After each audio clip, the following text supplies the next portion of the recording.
Okay, अब stocks discuss करने हैं तो एक काम करते हैं, हर्षिता के पास चलते हैं। मैं एक्चुअली हर्षिता, गुड मॉर्निंग। पहले वो टाटा कंज्यूमर वाली न्यूज़ से स्टार्ट करिए क्योंकि उस पर मुझे एक बहुत ही इंटरेस्टिंग बात बोलनी है, तो पहले उससे स्टार्ट। इनफैक्ट आपको याद होगा सितंबर में ये कुछ अखबारों ने रिपोर्ट किया था और वो रिपोर्ट्स फिर से लाइमलाइट में आ रही हैं कि टाटा कंज्यूमर बिस्लरी के को खरीद सकता है। ये इनफैक्ट एक बहुत बड़ा एक्विजिशन होगा। अब जो सामने डिटेल्स निकल कर आए हैं वो ये कहते हैं कि करीब 6000 से 7000 करोड़ में दरअसल ये सौदा होता हुआ दिखाई देगा।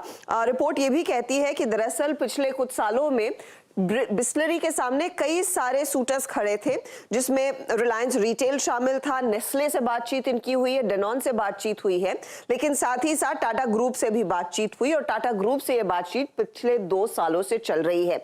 रमेश चौहान जो प्रमोटर है बिस्लरी के, उन्होंने अब अपना मन बना लिया है, ये रिपोर्ट कहती है। इनकी मुलाकात हुई थी टाटा सन्स के चेयरमैन एन चंद्रशेखरन के साथ और साथ ही साथ टाटा कंज्यूमर के सीईओ सुनील डिसूजा के साथ कुछ महीने पहले, और उसके बाद दरअसल उन्होंने मन बना लिया है कि अब बिस्लरी होगी टाटा की। और इस रिपोर्ट में कहा जाता है कि उन्होंने कहा कि टाटा दे नाइस पीपल, इसीलिए मैं अपना बिजनेस उन्हें सौंपना चाहता हूं। दरअसल रमेश चौहान की इस समय तबीयत ठीक नहीं चल रही है।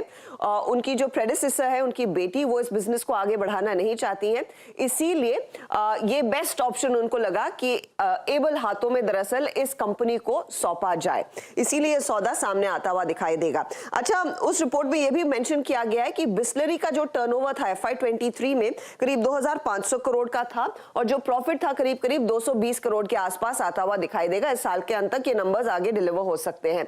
कितना बड़ा साइज है इस पर्टिकुलर एंटिटी का, ये आप समझिए। इनके 122 ऑपरेशनल प्लांट्स हैं, 4500 से ज्यादा डिस्ट्रीब्यूटर्स हैं, 5000 से ज्यादा ट्रक्स दरअसल बिस्लरी के लिए काम करती है, जो इस डिस्ट्रीब्यूशन नेटवर्क का एक बहुत बड़ा हिस्सा है। और बिस्लरी कुल मिलाकर पैकेज ड्रिंकिंग वाटर बिजनेस में 32% तक का शेयर होल्ड करता है। याद रखिएगा, यहां पर जो मार्केट साइज है वो करीब 20,000 करोड़ का है।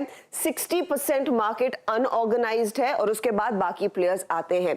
अगर टाटा सन्स के साथ या फिर टाटा कंज्यूमर के साथ ये अधिग्रहण हो जाता है, पैकेज ड्रिंकिंग वाटर में दरअसल टाटा ग्रुप अव्वल नंबर पर आकर खड़ा होगा। हम सब जानते हैं टाटा कंज्यूमर के हाथ में हिमालयन ब्रांड है मिनरल वाटर का, टाटा कॉपर प्लस वाटर जो इन्होंने हाल ही में लॉन्च किया है, टाटा ग्लूको प्लस, ये सब सब प्रोडक्ट्स हैं इनके मिनरल वाटर के। और इफ एट ऑल ये सौदा फाइनली हो जाता है, जैसे रिपोर्ट्स इंडिकेट कर रही हैं, टाटा कंज्यूमर लार्जेस्ट प्लेयर बन जाएगा भारत में पैकेज ड्रिंकिंग वाटर के लिहाज से।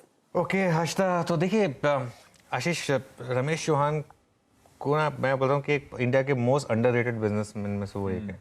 और काफ़ी एक देखिए एक लेसन भी है यहाँ पर, एक एक्सपेक्टेशन। और ये बेच रहे हैं, जो बिजनेस बेच रहे हैं, मैं नंबर्स देख रहा था उसके हिसाब से ये करीब करीब 30 टाइम्स 220 करोड़ का प्रॉफिटेबिलिटी एक्सपेक्टेड है बिस्लरी की। पहली बात तो प्रॉफिटेबल बिजनेस है, कोई लॉस मेकिंग बिजनेस नहीं जिसको दूसरे को चिपकाया जा रहा है। एक प्रॉफिटेबल बिजनेस है बकायदा। 220 करोड़ का 6000 से 7000 करोड़ में अगर होता है तो 30 टाइम्स, और अगर सेल्स के हिसाब से देखेंगे तो ऑलमोस्ट 3 टाइम्स। तो वो जो एक डिसेंट आपका एक है, मैं कह सकता हूँ कुछ हद तक बल्कि एक डिस्काउंट ही है, बल्कि प्रीमियम नहीं है। तो टाटा कंज्यूमर के लिए तो खैर ये बहुत अच्छी डील होगी फ्रैंकली, एक उनके लिए तो एक, क्योंकि बिस्लरी मतलब ऑल सडन डन इंडिया में नाम ही काफी। आप आज भी मिनरल वाटर कहते हैं, बिस्लरी दे दो, चाहे भले ही कुछ भी हो, एक्वाफिना, किनले, जो भी आया, जो देना दे देगा। हाँ, हम मांगेंगे बिस्लरी, बोले बिस्लरी दे दो। तो वो एक क्लियरली एक वो है। इन्होंने थम्स अप बेची थी जब कोको, तब $60 मिलियन पे बेची थी, ठीक है। अब बहुत लोग कहेंगे कि तो उस समय बहुत सस्ती बेची थी, लेकिन उस समय आपके पास जो इन्फॉर्मेशन अवेलेबल होती है आप उसके ऊपर बिजनेस डिसीजन लेते हैं।